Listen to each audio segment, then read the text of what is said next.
ये कहानी एक आदमी के बारे में है जिसे बैगमैन कहा जाता है। वह इंसान तो है लेकिन उसकी शक्ल भूत जैसी है। बैगमैन बच्चों को अगवा करता है और अपने बैग में जबरदस्ती ठूंस देता है। जिसे भी वह टारगेट करता है उसे पकड़ने तक चैन नहीं लेता। कहानी की शुरुआत होती है एक बच्ची और उसके पिता से जो एक जगह पर खेल रहे होते हैं। बच्ची थोड़ी परेशान लग रही थी जिसे उसके पिता नोटिस करते हैं। वह पूछते हैं, बेटा क्या बात है, तुम कुछ परेशान लग रही हो। मैंने तुम्हारी माँ से भी कहा था कि शायद तुम्हें कोई टेंशन है, अगर कोई बात है तो हमें बता सकती हो। बच्ची ज्यादा कुछ नहीं कहती और जवाब देती है, मैं अपनी पास्ट की कुछ बातों को लेकर परेशान हूँ, पर मुझे उम्मीद है कि मैं धीरे धीरे ठीक हो जाऊंगी। पिता कहते हैं, अच्छा बेटा तुम गाड़ी के पास जाओ, मैं तुम्हारे लिए पिज्जा लेकर आता हूँ ताकि तुम्हारा मूड ठीक हो सके। जब लड़की गाड़ी के पास पहुंची वहां की लाइट्स जलने बुझने लगी। फिर अचानक सारी लाइट्स बंद हो गईं। डर के मारे बच्ची सोचती है कि उसके पिता को देखने जाना चाहिए। वह होटल पहुंचती है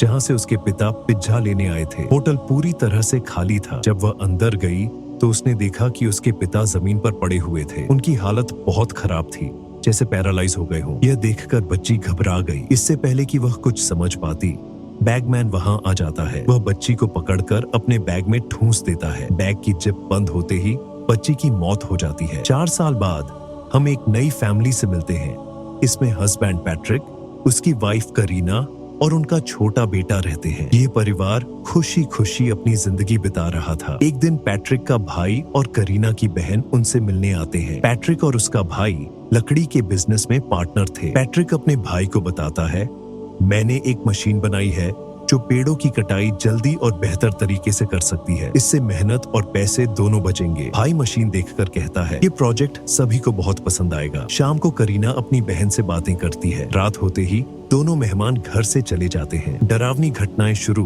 पैट्रिक जब डस्टबिन में कचरा डाल रहा था, घर की लाइट्स फिर जलने बुझने लगी। उसे जंगल की तरफ से अजीब अजीब आवाजें आने लगी। पैट्रिक को लगा कि जंगल में कोई है। वह चेक करने गया लेकिन उसे वहां कोई नहीं मिला। सुबह पैट्रिक अपनी कंपनी चला गया। वहां उसका भाई भी मौजूद था। दोनों काम में व्यस्त थे। यह कंपनी उनके डैड ने शुरू की थी लेकिन अब वे दोनों इसे संभाल रहे थे। पैट्रिक का भाई कहता है, जब से डैड की मौत हुई है मुझे अजीब अजीब सपने आते हैं, पर मैंने खुद को संभाल लिया। पैट्रिक लकड़ी से जानवर बनाने में माहिर था। वह लकड़ी से एक उल्लू बना रहा था जो उसे उसके डैड ने सिखाया था। उसका भाई काम खत्म करके वहां से चला गया लेकिन पैट्रिक पुरानी यादों में खो गया। उसे याद आया कि बचपन में वह अपने भाई के साथ एक गुफा के पास गया था। जब इस गुफा केव के अंदर खुदाई का काम हुआ करता था, पर कुछ समय से यह काम बंद हो गया और तब से यहाँ कोई आता जाता नहीं था। अब छोटा पैट्रिक जब उस गुफा के पास खड़ा था तो गुफा से एक आदमी बाहर आने लगा। उसके हाथ में कैंची थी और वह चुटकी में पैट्रिक के बाल काट लेता है। यह देखकर पैट्रिक डर गया और नीचे गिर गया। तब तक वह आदमी वापस गुफा के अंदर चला गया। पैट्रिक भी वहां से भाग गया। अब वर्तमान समय में हम करीना को देखते हैं जो अपने बच्चे के साथ घर में खेल रही है। लेकिन जब वह अपने लैपटॉप पर काम करने लगी तो उसका ध्यान बच्चे पर से हट गया। उसका बच्चा खेलते खेलते जंगल में चला गया। वह असल में एक गुड़िया का पीछा करते हुए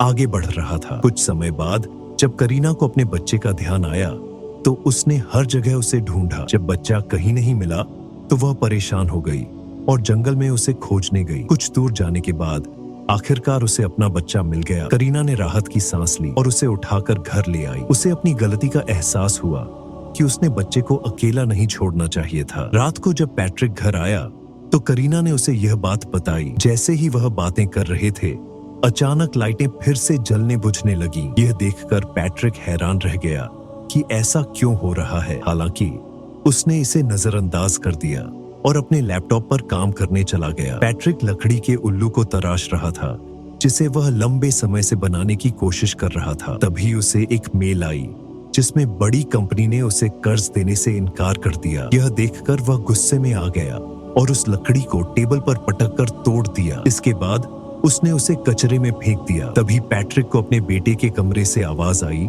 जैसे वह किसी से बात कर रहा हो। वह तुरंत बेटे के कमरे में गया और पूछा, तुम किससे बात कर रहे थे? बच्चा बोला, यहाँ एक गुड़िया थी, मैं उसी से बातें कर रहा था। लेकिन पैट्रिक को वहाँ कोई गुड़िया नहीं दिखी। उसने इस बात को नजरअंदाज किया और बच्चे को सुला दिया। जब वह वापस आ रहा था तो लाइटें एक बार फिर जलने बुझने लगी। इस चीज से पैट्रिक परेशान हो गया। वह अपने कमरे में आकर खिड़की से जंगल की ओर देखने लगा। उसे महसूस हुआ कि जंगल में कोई इंसान है। पैट्रिक ने बेसबॉल बैट उठाया और घर के बाहर आकर जंगल की ओर देखकर चिल्लाया, तुम जो कोई भी हो, मजाक करना बंद करो, समझे? सीधे सामने आओ, फिर मैं तुम्हें देख ही लूंगा। इतना कहकर वह इंतजार करने लगा, लेकिन जंगल से कोई बाहर नहीं आया। तभी करीना अपने बच्चे को लेकर बाहर आ गई। पैट्रिक ने उसे कहा, कोई भी नहीं आता। तभी करीना भी अपने बच्चे को लेकर बाहर आ जाती है। पैट्रिक उससे कहता है, तुम घर के अंदर जाओ जल्दी से, क्योंकि हमारी कोई जासूसी कर रहा है। अब रात जैसे तैसे गुजर जाती है, पर अगली सुबह वे पुलिस को बुला लेते हैं। वे सारी बात बताते हैं और पुलिस उनके घर, जंगल, हर जगह की छानबीन करती है, पर उन्हें कुछ भी अजीब नहीं मिलता। जब पुलिस छत पर चेक करने जाती है तो वहाँ लकड़ी के टुकड़े पड़े होते हैं। वो देखकर पैट्रिक कहता है, ये लकड़ी के टुकड़े यहाँ कैसे आए?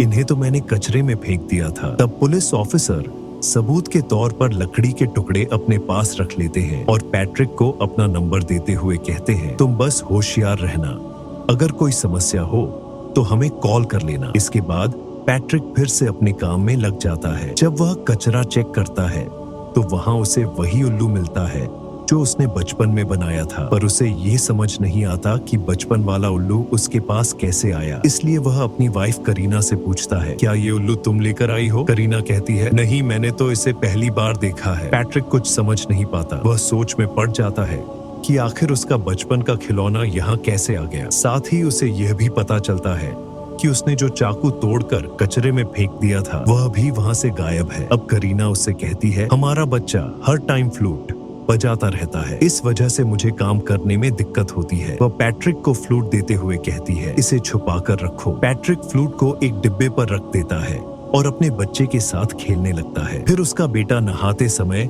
जिद करता है, मुझे वही फ्लूट चाहिए। पैट्रिक गोदाम में जाता है क्योंकि फ्लूट जिस डिब्बे पर रखी थी वह अब गोदाम में पहुंच चुका था। उसके जाने के बाद बच्चा अकेला होता है।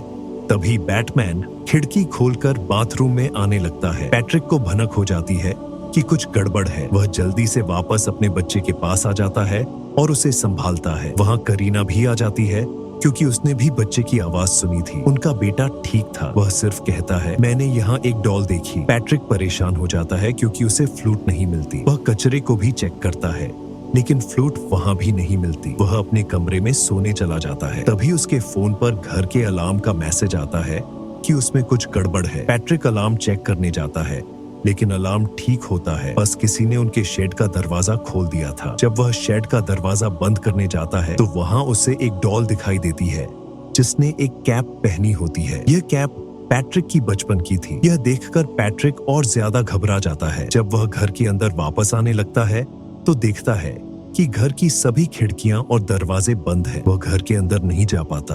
जब वह दरवाजे की खिड़की से झांकता है तो देखता है कि अंदर बैटमैन आ गया है। पैट्रिक घबरा जाता है।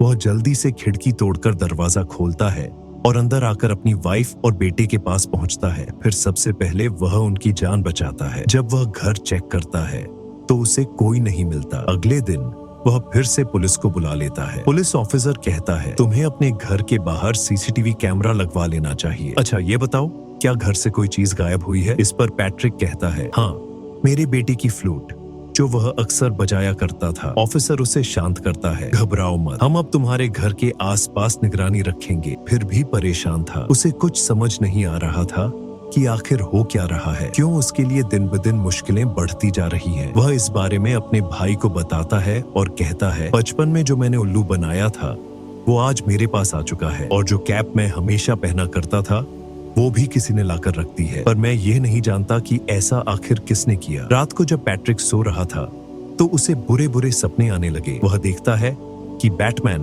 उसके बेटे को दूर ले जा रहा है। पैट्रिक अपने बचपन के समय को याद करने लगता है। एक बार जब वह अपने डैड के साथ जा रहा था तो वे उसे एक गुफा केव के पास ले गए और बताया, लोगों का कहना है कि इस गुफा के अंदर एक बैटमैन रहता है, लेकिन आज तक किसी ने उसे देखा नहीं है।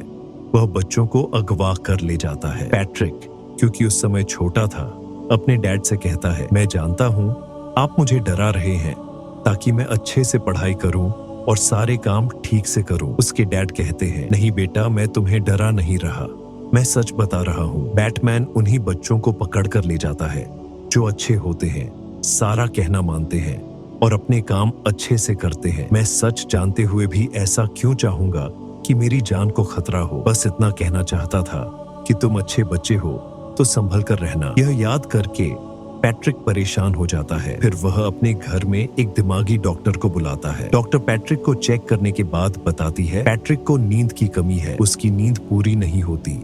इस वजह से उसे अजीबोगरीब चीजें नजर आती हैं, कुछ ऐसी चीजें जो हकीकत में होती भी नहीं है। डॉक्टर आगे कहती है, मेरी रिसर्च के अनुसार पैट्रिक को बचपन में भी एक अजीब आदमी दिखाई दिया करता था जिसे उसने अपनी ड्राइंग्स में बनाया था, पर हकीकत में वह आदमी नहीं था क्योंकि उसे किसी और ने नहीं देखा। ये सब सिर्फ पैट्रिक के ख्याल हैं। डॉक्टर पैट्रिक को सलाह देती है, अच्छी नींद लो और अगर डर लगता है तो एक बार अपना घर बदल कर देख लो। डॉक्टर का यह सुझाव पैट्रिक और करीना को पसंद आता है, इसलिए वे कुछ दिन होटल में रहने का फैसला करते हैं। अपने बेटे को वे करीना की बहन के घर छोड़ देते हैं ताकि वह वहां रहकर खुश हो सके। होटल में करीना पैट्रिक से पूछती है, तुम्हारे साथ बचपन में क्या हुआ था? पैट्रिक बताता है, डैड की बैटमैन वाली बात से मैं बहुत डर गया था। उन्होंने मुझे एक चाकू देकर कहा था कि बैटमैन तुम्हारे आसपास हो सकते हैं, अपनी सुरक्षा के लिए इसे हमेशा अपने पास रखना। अगर तुमने ये चाकू खो दिया तो बैटमैन तुम्हें नहीं छोड़ेगा।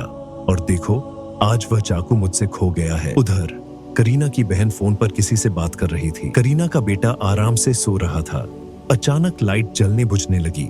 करीना की बहन घबरा जाती है और जाकर बच्चे को चेक करती है। बच्चा ठीक था। तभी दरवाजे की घंटी बजती है। जब वह दरवाजा खोलती है तो वहां बैटमैन खड़ा था। उसे देखकर करीना की बहन डर जाती है। वह जल्दी से बच्चे को संभालती है और मदद के लिए किसी को कॉल करने की कोशिश करती है, लेकिन सभी डिवाइस काम करना बंद कर देते हैं। वह हाथ में चाकू लेकर बच्चे को लेकर अलमारी में छुप जाती है, लेकिन बैटमैन उन्हें देख चुका था। वह वहां आ जाता है। करीना की बहन अपने बचाव में उस पर हमला करती है और किस्मत से अपनी और बच्चे की जान बचा लेती है। कुछ देर बाद पैट्रिक, करीना और रेस्क्यू टीम वहां पहुंच जाते हैं, लेकिन पैट्रिक फिर भी परेशान था। उसे कुछ समझ नहीं आ रहा था कि आखिर हो क्या रहा है, क्यों उसके लिए दिन ब दिन मुश्किलें बढ़ती जा रही हैं। बहन को थोड़ी सी चोट आ गई थी, इसलिए उसकी पट्टी कर दी जाती। फिर पैट्रिक फैसला करता है कि वह अपनी फैमिली को लेकर अपने भाई के घर रहेगा, इसलिए वह उन सभी को लेकर अपने भाई के घर आ जाता है। अब करीना की बहन काफी डरी सहमी थी। करीना उसे संभालती है और कहती है, तुम्हें डरने की जरूरत नहीं है क्योंकि मैं तुम्हारे पास हूँ। करीना की बहन बताती है, वह आदमी बहुत अजीब और खतरनाक है। जब उसने मेरे चेहरे को पकड़ा तो मैं पैरालाइज हो गई थी, लेकिन शुक्र है चाकू की मदद से मैंने हम दोनों का बचाव किया। उधर पैट्रिक के हाथ में बेसबॉल बैट था। उसने पूरी रात जागने का फैसला किया ताकि अपने बच्चे की हिफाजत कर सके। अब तक वह समझ गया था कि बैगमैन उनके बेटे के पीछे पड़ा हुआ है, लेकिन करीना उसे समझाती है, यहाँ कोई खतरे वाली बात नहीं है क्योंकि हम तुम्हारे भाई के घर पर हैं, वह भी घर पर है और बाहर पुलिस भी तैनात है, इसलिए तुम बेफिक्र होकर आराम से सो जाओ। पैट्रिक भी लेट जाता है और उसकी आंख लग जाती है। कुछ मिनट बाद जब उसने टैब पर चेक किया तो उसने देखा कि बैगमैन उसके बेटे के पास पहुंच चुका था। यह देख वह डर गया और जल्दी से अपने बेटे के रूम में भागा, लेकिन तब तक बैगमैन बच्चे को ले जा चुका था। पैट्रिक जब अपने भाई के कमरे में आया तो उसने देखा कि उसके भाई और उसकी वाइफ की मौत हो चुकी है। वह जब बाहर आया तो मंजर और भी खौफनाक था। पुलिस वालों को भी किसी ने मार दिया था, जो काम बैगमैन का ही था। अकेले बैगमैन ने ये सब किया था। अब पैट्रिक ने तय कर लिया कि वह बैगमैन को नहीं छोड़ेगा। उसे लगता है कि बैगमैन ने उसके बेटे को अपने बैग में डाल रखा है। वह बैगमैन का पीछा करते करते एक केव गुफा तक पहुंच जाता है। यहाँ काफी अंधेरा था और पैट्रिक के पास कोई हथियार भी नहीं था। तभी उसे गुफा के अंदर से अपने बेटे की आवाज सुनाई देती है, डैड प्लीज मुझे बचा लीजिए। पैट्रिक गुफा के अंदर जाता है और अपने बेटे को ढूंढता है। गुफा के अंदर उसने देखा कि बहुत सारी मोमबत्तियां जमी हुई हैं और जगह जगह घोंसले बने हुए हैं। घोंसलों में उन बच्चों का सामान रखा हुआ था जिन्हें बैगमैन अपने बैग में डालकर ले जाता था। तभी पैट्रिक एक बैग खोलता है जिसमें वही डॉल होती है जो उसके बेटे को नजर आया करती थी। डॉल के अंदर से बेटे की आवाज सुनकर वह समझ जाता है कि ये धोखा है। गुस्से में वह डॉल को तोड़ देता है। उधर करीना और उसकी बहन को उनका बच्चा मिल जाता है जिसे वे संभालती हैं और पुलिस को बुला लेती है। पैट्रिक गुफा में बैगमैन को ललकारता है, तुम जो कोई भी हो सामने क्यों नहीं आते। तभी बैगमैन पीछे से आता है